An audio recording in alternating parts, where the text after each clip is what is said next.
తిరుమల తిరుపతిలో తొక్కిసలాట కూటమి ప్రభుత్వం వైఫల్యమని వైసీపీ నాయకులు మాజీ మంత్రి కన్నబాబు ఆరోపించారు. ఆయన మీడియాతో మాట్లాడారు. ఈ ఘటనకు బాధ్యుడైన క్షమాపణలు చెప్పాల్సిందే చంద్రబాబేనని అన్నారు. తమ వైఫల్యాలని కప్పిపుచ్చుకోవడానికి బాధితులకు డబ్బులు ఇచ్చారంటూ దేవాదాయ శాఖ మంత్రి మాట్లాడ విడ్డూరంగా ఉందని పేర్కొన్నారు. చంద్రన్న కానుక ఇస్తానంటూ సంక్రాంతి కానుక ఇవ్వలేదని, పెద్ద పండుగ ప్రజలకు రాలేదని, కూటమి నాయకులకు దోచుకోవడానికి పండుగ వచ్చిందని ఆరోపించారు. టీటీడీ సమావేశంలో ప్రైవేటు వ్యక్తులను కూర్చోబెట్టడం ఎంతవరకు సమంజసమని ప్రశ్నించారు. టీటీడీలో ఆర్టిఫిషియల్ ఇంటెలిజెన్స్ ప్రవేశపెడతామని టీడీపీకి సేవలు చేస్తున్న కంపెనీలను తెచ్చి టీటీడీ పాలక మండలి సమావేశాల్లో కూర్చోబెట్టారని ఆరోపించారు. ఎలాంటి నోటిఫికేషన్ లేకుండా అడ్రస్ లేని సంస్థలతో టీటీడీ ఏఐ ప్రాజెక్టులు చేపడుతుందా అంటూ నిలదీశారు. కూటమి ప్రభుత్వం అధికారంలోకి వచ్చాక ఒక పథకాన్ని అమలు చేయలేదని వెల్లడించారు. చంద్రన్న కానుకని సంక్రాంతికి ఇచ్చేవాడు. ఉప్పులు, పప్పులు, బియ్యాలు ఏదో చెప్తూ ఉండేవారు.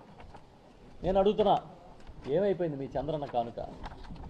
మీ పప్పు ఏమైపోయింది? మీ నెయ్యి ఏమైపోయింది? మీ బెల్లం ఏమైపోయింది? ఇది మీ సొంత బ్రాండెడ్ ప్రోగ్రామ్ అని కదా మీరు ప్రచారం చేసుకునేవారు. మీ బ్రాండెడ్ ప్రోగ్రామ్ను కూడా ఈ సంక్రాంతికి ఎందుకు ఇవ్వలేదని నేను అడుగుతున్నా. ఎందుకంటే మొన్న నేను ఒక గ్రామం వెళ్ళా మా నియోజకవర్గంలో. అక్కడ మహిళలు నన్ను కలిసినప్పుడు అడుగుతున్నారు, బాబు ఏదో చంద్రబాబు పప్పిస్తాడు, నెయ్యి ఇస్తాడు అనుకున్నాం, అది పోయింది అని. ఆయన సహజ నైజం అది. పెద్ద పండుగ ఎవరికి వచ్చిందయ్యా అంటే తెలుగుదేశం పార్టీలోని ఆ కూటమిలో ఉన్న నాయకులకే పెద్ద పండుగ వచ్చింది, కానీ ప్రజలకు రాలే. ఇవాళ పత్రికలో రాశారు, పాత బకాయిలు చెల్లిస్తున్నారంట 6,700 కోట్లు. అది అద్భుతం, అమోఘం అని బ్యానర్ స్టోరీలు రాశారు.